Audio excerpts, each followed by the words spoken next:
अब हम लोग स्टार्ट कर रहे हैं terminal velocity. What do you mean by terminal velocity? बेटा मेरा टर्मिनल वेलोसिटी को समझता है। टर्मिनल वेलोसिटी क्या होती है?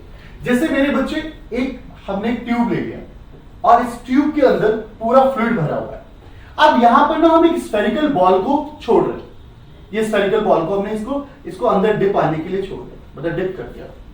जैसे ही हमने उसे छोड़ा तो छोड़ते वक्त ये क्या हो गया, वी वेलोसिटी से नीचे आने लगेगी। इनिशियली मैंने ये देखा कि ये बहुत स्पीड से आई। स्पीड से आने के बाद क्या हुआ, धीरे धीरे वो कांस्टेंट वेलोसिटी से आगे बढ़ने लगी। ध्यान से सुनना, ऐसा क्यों हुआ? क्योंकि जब वो नीचे आ रही थी विद देयर वेट और ऊपर जो है ड्रैग फोर्स लग रहा था, अरे यार विस्कस फोर्स लग रहा था। तो जब विस्कस फोर्स लग रहा था तो धीरे धीरे नीचे आई और विस्कस फोर्स ऊपर लगता गया। दोनों के दोनों एक वक्त आए, दोनों के दोनों इक्वलाइज हो गए और इक्वलाइज होने के बाद तो कांस्टेंट वेलोसिटीज क्या हो गया, नीचे आने लगा। तो अब हम ऐसा कह सकते हैं कि शुरू में वेलोसिटी बहुत तेज थी, इनिशियली बढ़ती गई, उसके बाद वो कांस्टेंट हो गई। जो वो मैक्सिमम वेलोसिटी थी कांस्टेंट से पहले, उस पॉइंट को, उसी वेलोसिटी को हम लोगों ने क्या कहा, टर्मिनल वेलोसिटी कहा। अब मेरे बेटू यहां ध्यान से सुनो, मैक्सिमम कांस्टेंट वेलोसिटी, यही तो है maximum constant velocity acquired by a body while falling through a viscous medium, जब उसे विस्कस मीडियम से फॉल करते हैं। टर्मिनल वेलोसिटी का एक बहुत बेहतरीन सा एग्जांपल है हमारे पास, और वो बेहतरीन एग्जांपल पता क्या है हमारा, वो बता स्काई डाइविंग। जो हमने स्काई डाइविंग करते हुए इंसानों को देखा होगा, स्काई डाइविंग जैसे एग्जांपल यहां देखते हैं। ये बंदे स्काई डाइविंग कर रहे हैं, ये देखिए, ये यहां से कूदेगा, ये जब कूदा देखो तो स्पीडली बहुत तेजी से नीचे आया, उसके बाद देखो तेजी से नीचे आ रहा है, देखो, और उसके बाद उन्होंने कांस्टेंट वेलोसिटी अटेन कर ली। इनिशियली तो बहुत तेजी से आए, फिर उसके बाद उन्होंने कांस्टेंट, वो जो कांस्टेंट वेलोसिटी अटेन करी ना, वही उसकी वेलोसिटी क्या है हमारी, टर्मिनल वेलोसिटी। वही कांस्टेंट वेलोसिटी हमारी टर्मिनल वेलोसिटी कहलाती है। आई होप सो क्लियर है मेरे बच्चे? डन। अब आगे बढ़े।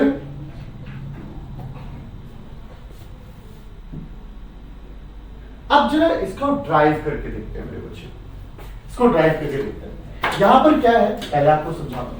ये स्फेरिकल बॉडी है मेरे बच्चे, और इस स्फेरिकल बॉडी की जो डेंसिटी है वो लॉ है, density of spherical ball. Spherical ball की जो डेंसिटी है ना मेरे बेटा, वो क्या है हमारा, लॉ है स्फेरिकल बॉल की डेंसिटी। अब यहां पर देखो, जो लिक्विड है वो लिक्विड की डेंसिटी को हमने क्या माना है, सिग्मा माना है। Sigma is what, density of medium कह सकते हैं, या हम वो लिक्विड कह सकते हैं, या फ्लूइड कह सकते हैं। अब जब बॉल नीचे की तरफ आ रहा था, बॉडी जब नीचे की तरफ आ रही थी, तो नीचे की तरफ भी फोर्स लग रहा था, और फोर्स क्या होता था, ऊपर की तरफ लगता था। अब एक चीज बताइए मुझे, जो नीचे की तरफ लग रहा है वो mg लग रहा है ड्यू टू देयर वेट। ऊपर भी एक फोर्स लग रहा है जिसका नाम है विस्कस फोर्स, फ्लूइड की वजह से विस्कस फोर्स लग रहा है ना, और उस विस्कस फोर्स का नाम है 6 पाई ईटा RV, स्टोक्स लॉ, 6 पाई ईटा RV। ये कौन सा फोर्स है, विस्कस फोर्स, जो स्टोक्स लॉ में मैंने पढ़ाया था आपको। और बायोट फोर्स भी लग रहा होगा, क्योंकि ये जब ये बॉडी इस लिक्विड में डिप हो रही है, तो डिप होने के बाद जितनी शेप की ये बॉडी है, जितना इसका मास है उतना ही मास से डिस्प्लेस भी कर देगी वाटर का या उस मीडियम का उतना ही मास डिस्प्लेस करेगी। तो यहां पर भी तो ये क्या होगा, यहां पे भी तो ये mg होगा, यहां पे भी तो mg होगा, जितना इसका वेट होगा उतना ही वो फ्लूइड, बायोट फोर्स क्या है हमारा। तो हमने क्या कहा बेटा, यहां ध्यान से सुनिएगा, हमने क्या किया, एक ये स्फेरिकल बॉल है मेरा बेटू, हमने सबसे पहले क्या निकाला, ये फोर्स F, और F क्या है, mg। एम कैसे निकालेंगे मेरे बच्चे? एम का फॉर्मूला होता है वॉल्यूम इनटू में डेंसिटी, बोलो, इनटू में ग्रेविटी। वॉल्यूम का फॉर्मूला क्या होगा? स्फेरिकल बॉडी है 4/3 पाई आर क्यूब। आर किसका रेडियस है? स्फेरिकल बॉल का रेडियस है 4/3 पाई आर क्यूब। डेंसिटी हमारी क्या ली हमने? रॉ। और ग्रेविटी क्या हमारी बेटा? जी। ये आ गया। ये क्या आ गया? ये फोर्स आ गया जो डाउनवर्ड लग रहा है, जो बॉडी को डाउनवर्ड लेकर आ रहा है। बोलिए हाँ या ना? बेटा ये डेरिवेशन बहुत इंपॉर्टेंट है एग्जाम पॉइंट ऑफ से, बहुत इंपॉर्टेंट है। अब यहां पर एक ड्रैग फोर्स लग रहा है। उस ड्रैग फोर्स क्या की वैल्यू कितनी थी? 6 पाई ईटा आर वी, स्टोक्स लॉ। और सेम एज इट इज मेरा बेटू, यहां पर बायोट फोर्स भी लग रहा था ऊपर की तरफ फ्लूइड की वजह से, वो भी एफ होगा। तो उसकी वैल्यू क्या होगी? F equal to M G. ये मास ऑफ फ्लूइड है, पर mass of fluid same displaced हुआ होगा। तो हम क्या कर सकते हैं? मास का वैल्यू क्या रख सकते हैं? 4/3 pi r cube. Density, density of fluid लेंगे हम लोग। डेंसिटी ऑफ फ्लूइड कितना लिया? सिग्मा इनटू में ग्रेविटी। तो ये भी तो फोर्स आ गया। अब आपने क्या देखा? आपने देखा एक फोर्स ऊपर, इसे हम एफ डैश मान लेते हैं, इसे एफ डैश मान लेते हैं, या हमने यहां पर एफ ऑफ बायोन फोर्स लिखा है तो एफ बी मान लेते हैं, बायोन फोर्स। हमने उसे एफ ऑफ ड्रैग फोर्स लिखा है, एफ डी मान लेते हैं ड्रैग फोर्स को। हमने यहां पर ग्रेविटेशनल फोर्स लिखते हैं बॉडी का, तो एफ जी। अब आप देखोगे यार, एफ ऑफ बायोन ऊपर है, एफ ऑफ ड्रैग ऊपर है, और एफ ऑफ जी नीचे है। इक्विलिब्रियम सिचुएशन में ये दोनों का सम इसके बराबर होगा। यानी मेरा बेटू होगा क्या? ध्यान से सुनना, यहां होगा क्या?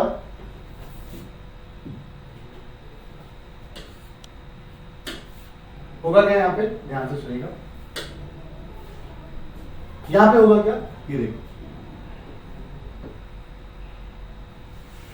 एफ बायोन, ये तो था एफ, बोलो, drag, F G. In equilibrium condition F G equal to F buoyant plus F drag. F gravity का फॉर्मूला था F 4/3 pi r cube rho G. Buoyant का था 4/3 pi r cube sigma G. आपके mind में doubt होगा sir इसका radius are क्यों लिया? अरे इसका रेडियस आर इसके लिए क्योंकि जिस शेप की वो बॉडी उसी शेप का वो लिक्विड बन जाएगा। उतना ही तो वॉल्यूम डिस्प्लेस हुआ होगा, तो वॉल्यूम तो सेम होगा। प्लस 6 पाई ईटा आर बी। हमें पता है क्या? वेलोसिटी तो फाइंड आउट करनी, हमें वेलोसिटी तो फाइंड आउट करनी। बड़ा सिंपल सा टर्म है, इसको यहां ला लेते हैं। 4/3 पाई आर क्यूब कॉमन हो गया, इवन जी भी कॉमन हो गया, रॉ माइनस सिग्मा हो गया, 6 पाई ईटा आर बी। अब ध्यान देंगे,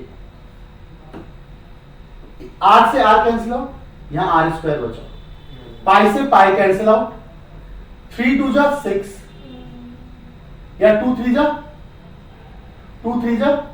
6, 2 2 जा 4, और कुछ हट रहा है नहीं। अब यहां पे देखिएगा क्या आया हमारे पास?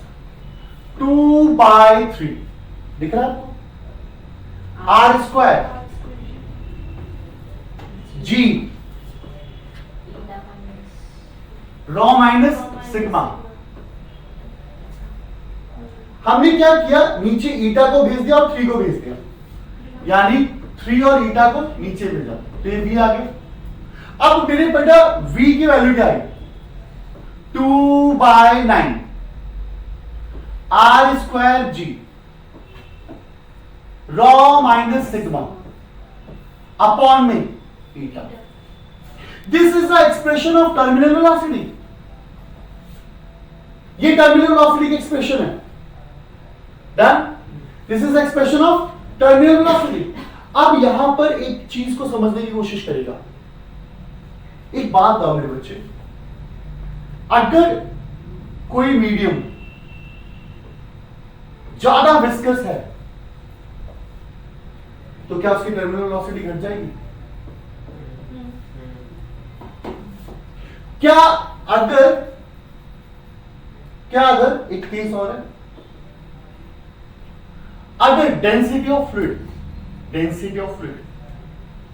ये डेंसिटी ऑफ फ्लूइड है यार, कंफ्यूज मत हो ना, this is the density of fluid, ये फ्लूइड डेंसिटी है मेरे भाई, और ये क्या है?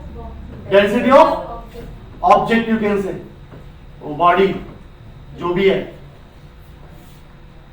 अगर फ्लूइड की डेंसिटी कम है तो भी टर्मिनल वेलोसिटी बढ़ जाएगी यार। अगर सिग्मा कम है, सिग्मा अगर कम है तो वी क्या है? बढ़ जाएगा। बट एक मजेदार सा क्वेश्चन, हमारे पास टर्मिनल वेलोसिटी आया है 2/9 r²g raw minus sigma upon में ईटा, एम आई राइट? यहां क्या यही आया है 2/9 r²g। अब बस मेरा बेटा एक स्पेशल क्वेश्चन है, एक बहुत इंपॉर्टेंट सी बात बताओ मुझे, सिग्मा क्या है? डेंसिटी ऑफ फ्लूइड, और रॉ क्या है? ओके, अब मुझे ये बताओ, एक कोल्ड ड्रिंक की बोतल तो देखी होगी, कोल्ड ड्रिंक की बोतल में बबल ऊपर की तरफ उठते हैं,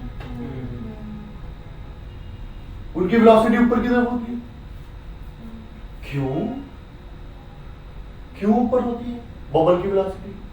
बिकॉज बबल, आप कंसीडर कर लीजिए वो ऑब्जेक्ट है, स्फेरिकल ऑब्जेक्ट, उसकी डेंसिटी, बबल की डेंसिटी कम हो जाती है। बबल की डेंसिटी कम हो जाती है, और फ्लूइड जिसके अंदर वो होता है उसकी डेंसिटी ज्यादा हो जाती है। तो v की वैल्यू कितनी हो जाती है? नेगेटिव हो जाती है, वेलोसिटी नेगेटिव हो जाती है। और वेलोसिटी नेगेटिव होने की वजह से क्या होता है? बबल ऊपर की तरफ उठते हैं। तो अगर ऑनलाइन स्टूडेंट, अगर आपसे कोई क्वेश्चन पूछे ना कि कोल्ड ड्रिंक की बोतल में बबल ऊपर की तरफ क्यों जाते हैं, इसलिए जाते हैं due to the case of terminal velocity.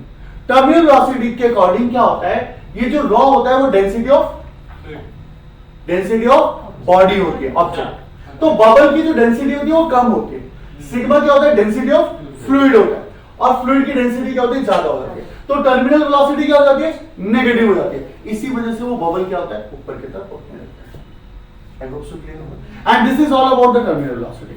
I hope so terminal velocity समझ में आ गया होगा मेरे बच्चे, क्लियर है? अब एक क्वेश्चन देखते हैं, और ये क्वेश्चन का आंसर निहारिका देगी, और ये निहारिका आपके लिए 1 करोड़ का क्वेश्चन है। निहारिका 1 करोड़ का क्वेश्चन आपके लिए। Terminal velocity of a small size spherical body of radius r falling vertically in a viscous liquid is related to a radius r। तो इसमें से कौन सा एक्सप्रेशन सही होगा? वेलोसिटी रेडियस से कैसा रिलेशन? ये निहारिका के लिए 1 करोड़ का क्वेश्चन है। निहारिका, टर्मिनल वेलोसिटी का रिलेशन रेडियस के साथ क्या होता है?